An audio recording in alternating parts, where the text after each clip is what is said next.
Hi, this is Orange People's News, and you're going to be watching today the Alliance Against Northern Pass. I'm Heather McLean. George Wright is behind the camera today, and we have Jack Savage from the New Hampshire Forest Society. And we're going to be interviewing him today about the Northern Pass, and I'm sure he's got lots of information to impart to us, at least I'm hoping.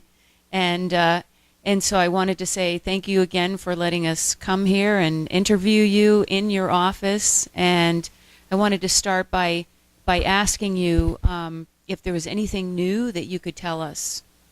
Oh, thanks, Heather. It's a pleasure to have you here at the Conservation Center in Concord. Well, as you know, the Forest Society has been an ongoing opponent of the proposed Northern Pass project for well over a year now.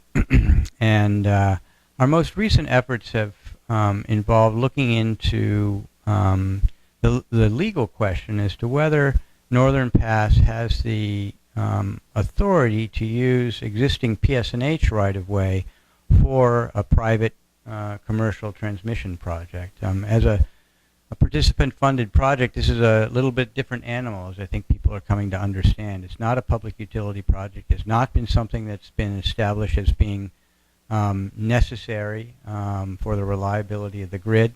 It's simply a commercial private development project prompted by Hydro-Quebec and in partnership with Northeast Utilities, NSTAR, and PSNH. So that raises the question, is it reasonable to locate a private high voltage transmission line on a public utility right-of-way? And it raises all sorts of interesting questions. How was that right-of-way originally acquired, and with what funding was it acquired? Was it acquired through ratepayer funds? And if so, if you're going to monetize it, if you're going to make money off of that capital asset, where should any of that money go? Should it go into the pockets of the shareholders of Northeast Utilities, or to the bottom line of PSNH, or should, in fact, go back to the ratepayers themselves? Certainly, we're very familiar with what happens when there's stranded costs relative to capital assets that PSNH owns. They go to the Public Utilities Commission, and the ratepayers often end up having to pay for those stranded costs. And so that raises the question as to whether, if there's an opportunity to monetize a capital asset, whether the ratepayer should benefit from that.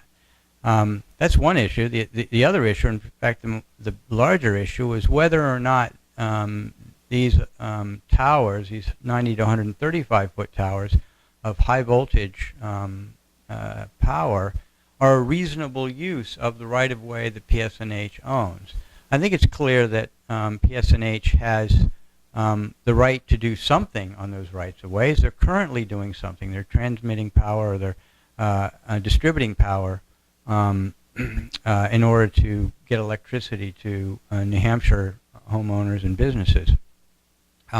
Question then is it a reasonable use to cite an entirely different kind of project on that? And so we've engaged a law firm to begin exploring that. There's any number of issues to be explored. What's the history of the case law involving this? I think we're plowing some new ground here because it is a new kind of project, and so one issue is, what's the legal background, and secondly, let's say we come to the conclusion that we have a very good case to make. When and where do we make that case? As far as the Forest Society goes, we own a property, the Rocks, across which PSNH holds some rights, a right-of-way of over a mile in length, 265 feet wide. And we're greatly concerned. This is conserved land. It was bequeathed to us precisely because of the scenic values inherent in the property. It's one of the world-class views of the presidentials from the Rocks. And we believe very strongly, based on what we understand the project is proposing to do, that this will have a significantly negative effect on the conservation values of that property. And so, one of the reasons that we've been so strongly opposed to this project is because we believe we have a legal and ethical obligation to defend conservation lands like that. So as a landowner, as a land trust with an obligation to spend those conservation lands, we are confidently exploring the notion of whether it's reasonable at all to co-locate a private 135-foot transmission line, high voltage transmission line, on a distribution right-of-way that was acquired perhaps for very different purposes. I'm so glad to hear this, because I'm sure that if this were to move forward, that there would be a lot of litigation issues on the rights of way. So the question too is, would it be Hydro-Quebec owning this line and PSNH sort of leasing that land to them? Is that how that works? I don't think that's exactly how it works. I think our presumption is that Northern Pass LLC is responsible for acquiring what they believe to be the rights of way to and building the transmission infrastructure that they would then charge Hydro-Quebec in order to transmit power across that infrastructure. So it would be owned by Northern Pass, and even within that, certain of the assets could be owned by PSNH and others owned by Northeast Utilities. That's not entirely clear, but I don't think it's Hydro-Quebec that would be involved in owning that infrastructure. I just wanted to clarify that, because obviously that would make it a whole different ballgame. So you have a law firm. Are they looking up all of the easements along the PSNH ROW, or certain portions of these easements? Well, it's certainly true that there are any number of different wordings of easements, landowner, and what any landowner who on whose land PSNH holds some sort of easement should be doing is taking a look at their own language in their deed to understand exactly what it is that PSNH, what the language says PSNH has the right to do and not do. In our case, I'm not sure that we're at the stage of where we're collecting and looking up every different sort of easement along the route, but rather understanding from a legal standpoint what the pathway has been, especially in the courts, regarding an expanded use of an existing right-of-way, and to what extent that is applicable here, and to what extent this new kind of project changes the game. I think we found that when it came to the use of eminent domain, that the fact that this is a different kind of a project, a private project, a participant-funded project, has made all the difference. This is not something that the system-wide has determined that New England must have. It's something that Hydro-Quebec, in partnership with Northeast Utilities, want to make happen in order to maximize their potential profits. In the case of eminent domain, as you well know, the New Hampshire legislature clarified the RSAs to note that a project such as this cannot petition the PUC for the use of eminent domain. In the same way that that's specific to this kind of project, expanded use of these PSNH right-of-ways may run into trouble because this is a different kind of project, because it's not a public utility project. And therefore, it's the question of reasonable use. That is one of the key elements, whether the proposed use is reasonable based on the rights that they do have. Here's an example. As you know, the high voltage, the power will come to Franklin as DC, direct current, and in Franklin they're proposing to build a converter station that will convert it to high voltage AC, and then it will continue from Franklin to Deerfield as high voltage AC. And they're proposing to co-locate that on existing rights-of-ways that also hold some lower voltage AC lines, distribution lines. It's my understanding that the two AC lines need to be separated by some space, a minimum space, for a variety of technical reasons. And as a consequence, Northern Pass has said themselves that the towers will likely be highest on average between Franklin and Deerfield. And And one of the concerns that many landowners and homeowners along the way have is that of the health effects of that high voltage AC power along that corridor. Well, that right of way is going to be the most difficult to widen because it's the most heavily developed, and so that means that they may have to go. It's one of the reasons they may have to go higher, and they're bringing into those neighborhoods a potential health hazard. And so, is that reasonable? When the right of way was granted, it may have been very reasonable to have this lower voltage AC distribution line, and not at all reasonable to expect homeowners to accept within 20 feet of their house a tower holding a high voltage line that they believe would have significant harmful health effects. Court very well could find that that's just not a reasonable use of that right of way through a heavily developed neighborhood. Sort of like having a room with one smoker in the corner and then saying, well, if there's one smoker, let's add in, 20 more, and having to suffer through all that secondhand smoke. Well, it's certainly about understanding what they have the right to do and what they may not have the right to do, the reasonable right to do. It makes sense. And I also heard that the Deerfield meeting maybe brought up some issues with the easements against the proposed converter. Is it the not the converter station, but the that was actually kind of interesting in Deerfield. I hadn't heard this before. It's somewhat unrelated to Northern Pass, particularly, although presumably if there's any expansion of the station that exists in Deerfield, it might exacerbate the problems that some local folks were complaining about there. But I gather there's a number of people who are worried about some things surrounding the PSNH facility that exists in Deerfield relative to crime, relative to the efforts to combat that crime with adding lighting, and feeling like they were out in a country environment and suddenly there was this rather industrial facility being located there. That's a local issue that I was surprised to hear about, but I think the local folks in Deerfield are going to be exploring further whether there's a way to mitigate those and to what extent the Northern Pass proposal would make them worse. It sounds like southern New Hampshire is going to have more of a problem than they realize with the size of these towers between Franklin and Deerfield. I don't know if people in southern New Hampshire are as educated about the Northern Pass project often.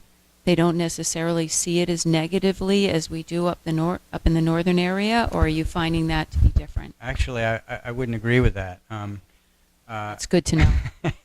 That's just, we always hear in the North Country that in southern New Hampshire they're not as up on this whole project. Actually, I don't think that's necessarily true. I think there are more people between Groveton and Deerfield who oppose Northern Pass than there are north of Groveton.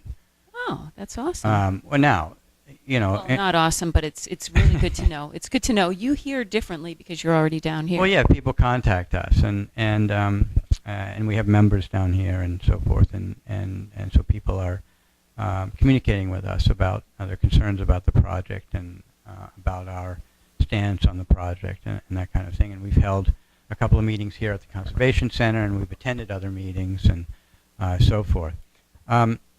There are more people between Deerfield and Groveton than there are up in Coos County, for example. Absolutely. And so because there's more people who oppose that. And which is not to say there aren't people who don't object to the project. There are those as well. And in particular, the community of Franklin, at least those in charge, have favored the project because of what they perceive as the economic benefits. It's not surprising to us, though, that there are any number of people in Franklin who also oppose it. But based on what we've our experience, there are far more people south of Groveton who oppose this project, and they are looking and hoping and trying to find ways to combat it. And they have some of the same frustrations of people up in Coos County.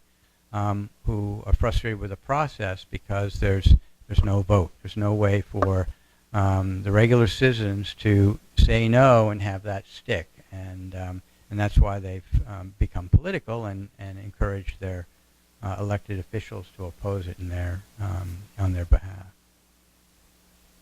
I also heard, maybe you mentioned in your interview with Brian Tilton, that there's a little bit of a word of less interest above the border in Canada for this project.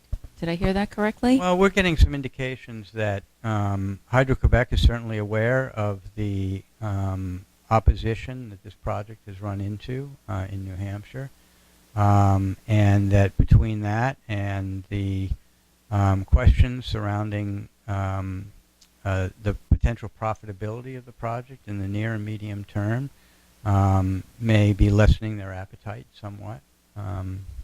Clearly, the project is off the rails in terms of its timing. I mean, originally they had hoped to have a environmental impact study completed by this time. A year ago, that was the plan, and that would then lead to addressing any issues that were raised by the EIS and moving on to construction as short order as possible. And at this point, the application is essentially in limbo, and they don't have a route. I think there's still slim to no chance that they're going to find a way through northern Coos County without the use of eminent domain, and so that certainly gotten the attention, as we understand it, of people in Quebec and Hydro-Quebec in particular. I don't think that necessarily changes Hydro-Quebec's long-term interest in seeking to export power to New England, to the New England market. And as I think you know, the Forest Society has not objected in concept to the idea of deciding as a region whether it might be beneficial to import some of that power. What we object to is the specific proposal to string high voltage DC lines on over 1,100 towers across 180 miles of New Hampshire landscape, bringing with it little or no benefit to the state of New Hampshire. Which is why we're very hopeful that longer term approaches and more responsible approaches involving taking a look at alternatives such as burying such transmission lines along existing transportation corridors might yield some long-term compromise. I'm in agreement with that. I think that the Northern Pass is not the only project that's going to come down the pike, so we would be fighting tooth and nail for a long time. And, you know, the thought of burying the line is excellent. We're still kind of new in that technology, and from what I can tell, burying it along the current right-of-way would be fairly problematic because it's so rough, and it's best to be done under a softened earth, correct? Like under a roadway. Well, I'm not an engineer or an expert in burying transmission lines, so I Come on, forest engineer. But I think it's fair to say that the Northern Pass project specifically is not particularly interested or based on the economics of burying it along the existing line. I get that impression completely. I mean, from the very beginning, they've been extremely consistent. They almost don't even listen to that, and they just go back to their original message, you know, trying to downplay the height of the towers and trying to add in all of the benefits that they think we're going to have, which have all been debunked. Yeah, I think it's very important to try to divorce some potentially admirable goals from this specific project. This specific project is about one thing. It's about building a private transmission line for the use by Hydro-Quebec and Hydro-Quebec alone to transmit power from itself to its own U.S. subsidiary in the hopes that they can sell that power on the open market in New England. And it's to be done at a price, and Northern Pass LLC is attempting to get the permitting to do that at on a $1.1 billion price tag and no more, And the way to do that in their mind is to string it along towers. That's what that project is about. There are other questions that may yield some potential benefit to society by looking at, what are our long-term energy needs? What are our long-term renewable energy needs? What are our needs relative to energy at a certain cost for businesses, homes, and so forth?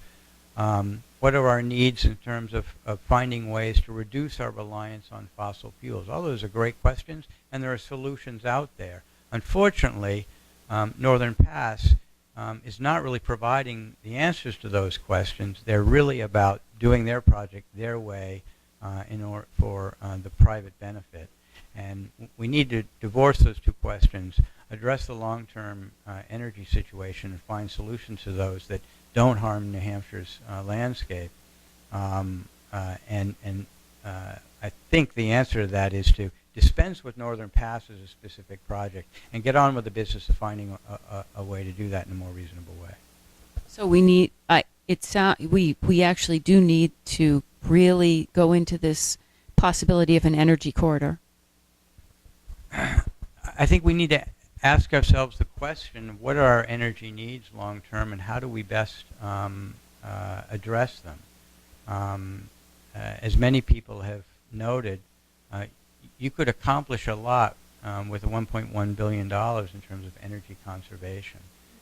There's a fundamental sophistry at work here in some of the arguments about this so-called competitive, they don't call it cheap anymore, but competitively priced renewable energy out of Hydro-Quebec. And it's this false notion that if we provide more cheap power, it will somehow make the rest of the power go away. But we know from looking at gasoline that what happens if we have plenty of cheap energy source, we just use more of it. Agreed. And so the problem with simply bringing in hydropower from Quebec without any guarantees of any reductions of any kind of power is that we're unlikely to actually, in fact, use less power. We'll, in fact, probably use more. And that's probably the wrong direction to go and the wrong approach to try to solve a problem. So we've got to identify the real problems and come up with solutions that don't harm New Hampshire's landscape and the values that New Hampshire landowners and residents hold dear. I think conservation should be first. Conservation of energy first. That is the only thing that really makes sense. And then, as you said, then you look into how to bring in these new, these other energy corridors or these other forms of energy when they're needed, or when we can do it so that it's not going to destroy our landscape. I think that it's probably likely to be a combination of factors. We've expressed the concern that by importing power, we are making it perhaps more difficult for local renewable projects to compete. And local renewable projects may have better long-term job creation opportunities, may have greater economic impact than relying on sort of a Walmart of energy in Hydro-Quebec. That's what I call it. Import. That's exactly and so, we really need to think regionally and think long-term and come up with a plan that I think we can have. We can meet our needs without damaging what we value, and I think that's one thing that tends to get lost here is what New Hampshire values. At its issue, I think the debate over Northern Pass is one of values. What do you value? What does anyone value? If you're an engineer who is in love with human beings' capacity to generate electricity and transmit it on steel structures across wires, well then, a high voltage transmission line is a beautiful thing. And so you would have a hard time understanding why anybody wouldn't want to look at that. and marvel at the engineering capacity that we That would be that we Gary and have. Martin, Gary Long and Martin. Right.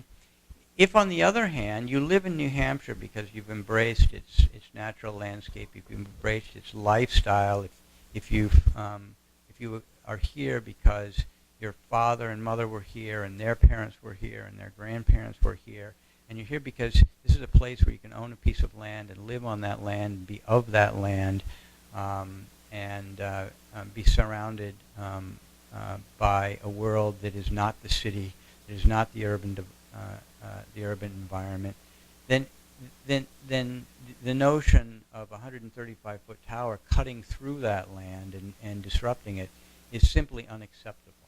And it's those values that are at the heart of this debate right now. The Forest Society, we stand with those landowners who value the forest land, who value family farms, who value sugaring operations, who value our connection to the landscape. Forestry and forest management is still one of our top 3 industries, forest products industry in the state. Tourism is one of our top industries in the state. And people come here not so they can look at towers, but so they can enjoy what we value year round. And that's what's at stake. That's what the debate is about. And we need to understand that. And we need to make sure that those folks in Connecticut, those Yankees fans, would enjoy this power, actually use this power, don't get to determine the aesthetics and lifestyle that New Hampshire people have come to value.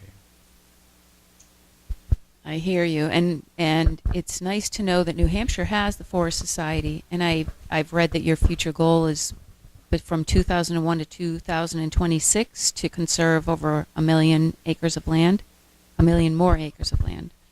Yeah, you're referring to our strategic vision, New Hampshire Everlasting, and in the first 100 years of our existence, we were founded in 1901.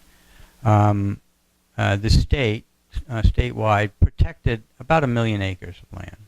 There's about 5.9 million acres in New Hampshire, which is an interesting statistic, by the way, because Hydro-Quebec, in building dams, would flood about 7 million acres of land. So an area greater than the size of New Hampshire, the state of New Hampshire, is what they're in the process of flooding in order to generate this power, which is one of the reasons that a lot of people question how environmentally good this renewable power is, and especially question whether or not it's favors us from a carbon standpoint. Now that's Plan Nord, correct?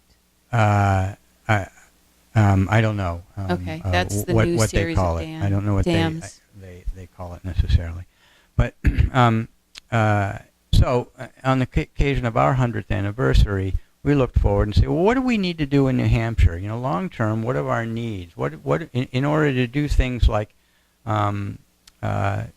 continue to provide wood products which are a renewable resource that we use. How much forest land do we have to have in order to have a thriving forest products industry? How much working forest do we have? In order to provide drinking water in our more populated areas, how much land surrounding those water resources do we need to protect and make sure that drinking water is clean? How much land do we need in order to provide the recreational opportunities, et cetera, et cetera? And the determination was that we needed about 40% of the state protected, which is about 2 million acres. And so from that, we said, look, ideally, we should protect another 1 million acres, and we should do it now while there's still those high-value conservation areas available. And so we set out over to 2026 to not just ourselves, but ourselves along with all of the entities, our partners and others who do land protection work to protect 1 million acres. And we've made some progress. One of the great successes was the Connecticut Lakes Headwaters Project, was 178,000 acres back in 2003. And that's one of the areas that the proposed power line would skirt. and would likely be visible from up in Pittsburgh. And it's just not really an acceptable solution. I read after the fact that you guys had gotten the conservation easement from the Balsams, that PSNH claimed that they would have protected that land. Well, they did claim that. They did. I think it's fair to say that the good people of PSNH, in being asked to promote Northern Pass and being asked by their corporate parents to try to make this project happen, have gotten themselves in a position where they really aren't understanding